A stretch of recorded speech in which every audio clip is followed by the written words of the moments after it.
Coming up on this edition of Sunday Nation on Christmas Day, Merry Christmas to you, we have two veteran musicians, McAllister Tillman from the Brazeal Dennard Chorale and Lamar Willis from Plymouth United Church of Christ here in Detroit, talking to us about African-American spirituals and the essence of that music, that genre in this season. And then my interview with Helen Hicks, the president and CEO of the Macomb County Habitat for Humanity. She's here to talk to us about the essence of giving back and being generous in this season. Then my conversation with two students from Dillard University and Duke University. Shinke Harris from Dillard and Katie Heath from Duke University are here to talk to us about their college experiences. They're back for the holiday. And of course, the last segment is a special treat. Some Christmas music for you here, all coming up on this week's edition of Sunday Nation. Stay with us, we're just getting started.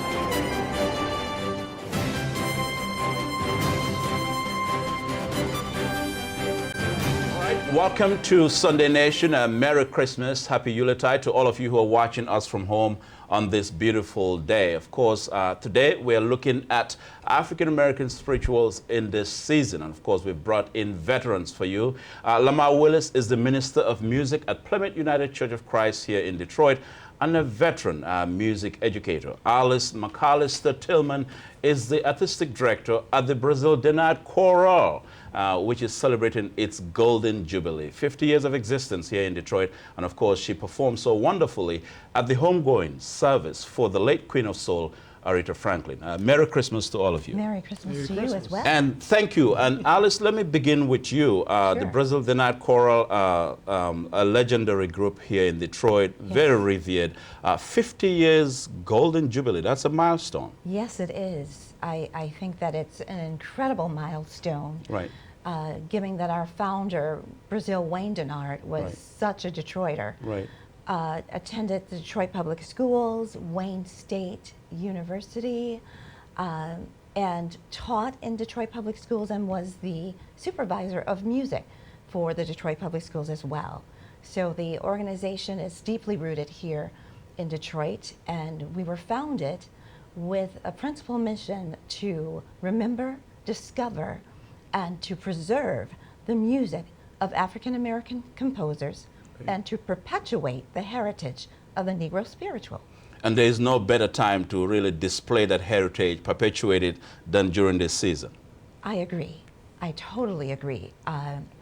The chorale just finished our 50th holiday concert, right. where we did perform a collection of African-American Christmas spirituals.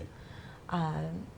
We enjoy the Christmas time right. Repertoire that has been established by some of the great arrangers and composers. Right. All right. Lamar, let me go to you. You're the Minister of Music at a very important institution in this town, Plymouth United Church of Christ. Right. You've been here before, but to what Alice just said, just perpetuating that heritage, the significance of African-American music, spirituals, and so forth, especially in this season. Yeah, well, it's really important to keep this going from the perspective of an educator and a teacher. It's important to pass it down, and so right. we have to keep singing these songs. We have to keep introducing them because we have a whole new group of young people coming up who would not know them if right. we don't practice them. Right. And I believe in tradition too. Right. Traditions are great, and the season is a beautiful time. There's a lot of carols going on. But there's nothing like a spiritual version of a carol, you know, mm-hmm. because you're adding on all of the best of the African-American diaspora, all of that meat, all of that. Mm-hmm. It's like a pain and suffering with a little bit of sugar on top of it. I mean, it is, and so it's just who we are as a people. So I really do think that perpetuating it is important, and we need to also make sure we do those in the church setting. As you said, I'm a minister of music at Plymouth United Church of Christ. Right. And so not only is it the school setting, but I think it's important also to celebrate this music in the church setting and also concert setting. Alice, do you feel that though sometimes that the essence of this music, because that's the business you're in, and do you feel that there is an underappreciation of the essence of African American spirituals? Oh, absolutely. I think that over the years there has been a huge struggle to have the music of African American composers, particularly spirituals, mainstreamed and performed in concert settings, in churches as well, because there, at times, there's been a movement to move away from some of the traditional music and to make everything more contemporary.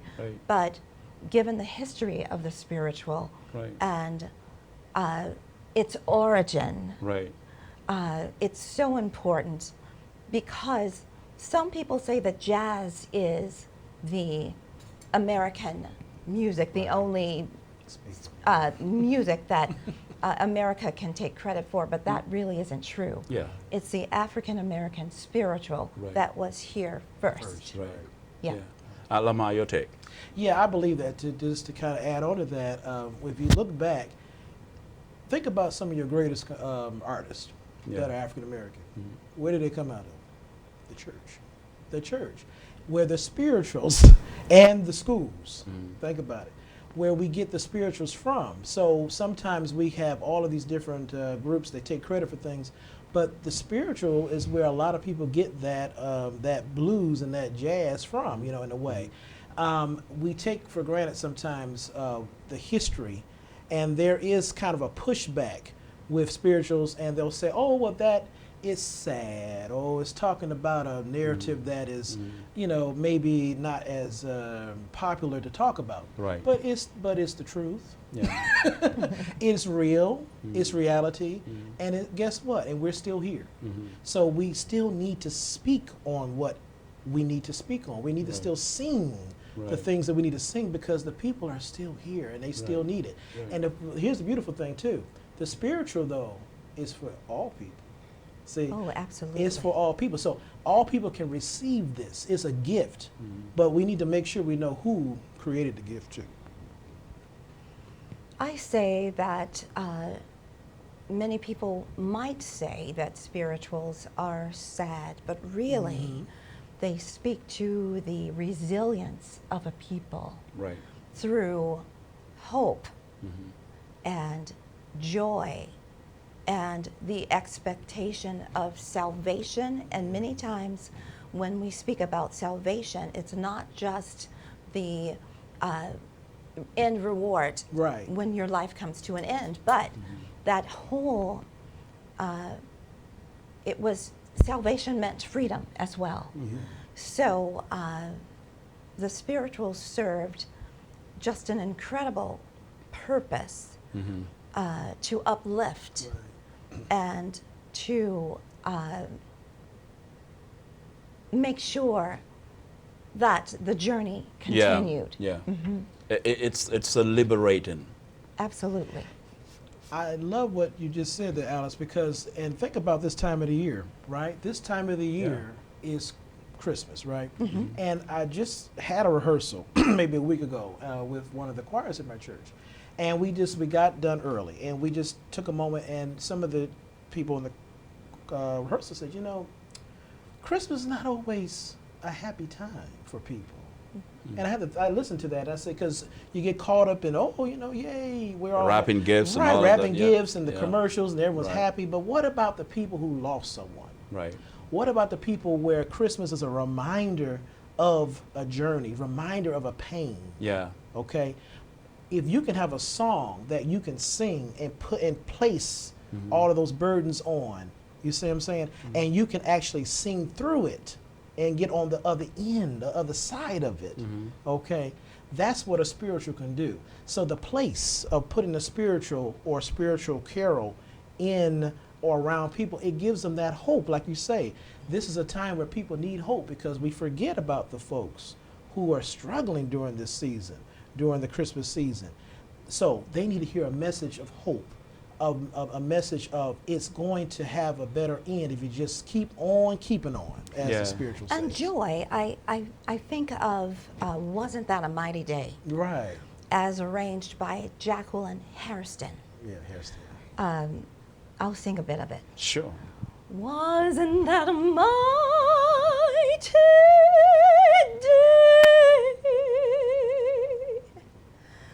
Wasn't that a mighty day?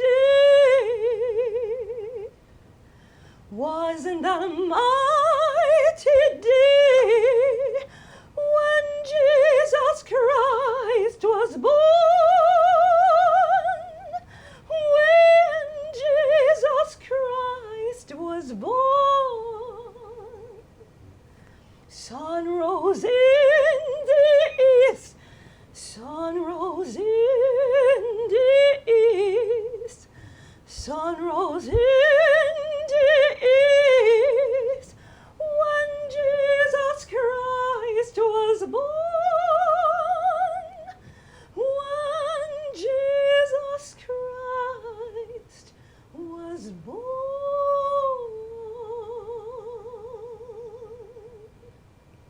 Well, amen. Now, isn't Beautifully that, done, huh?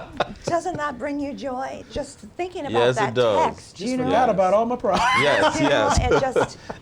it just, it makes you focus on something Yes. other than yourself, Right. something bigger than yourself. Yeah, it fills a gap. Yes, yeah. Filling the gap is important because sometimes in our society we just get. Our society wants everybody to feel, feel happy, be happy, Yeah. don't think, unplug, just be kind of. No, we're people, and we need something to fill that gap. Yeah. You know, we talk about mental illness sometimes in our communities. We talk about all different things, and as a teacher, I see it. The spiritual, the music, it is humanity. It's the one that connects. It's the human experience. Yeah. Yeah. And so we need it so valuable. Yeah. And it helps us to tell the story. Yeah. And I'm thinking more specifically about Christmas spirituals. And one of my very favorites is Sister Mary Had But One Child, arranged by the great Roland Hayes. And he set actually a grouping of spirituals, and he organized them in a way that it tells the story of the life of Christ. And there are 10 spirituals in that set, and the second of them is Sister Mary Had But One Child. And he wrote that from his earliest memories of being a child, this song remained with him as one of the few Afro-American folk songs dealing with the Nativity. I believe it is of very early Afro-American origin in the United States and bears the stamp rhythmically and melodically of African musical idiom. On listening to its lullaby-like rhythm, one should not find it hard to imagine an old, crude manger in a Bethlehem stable.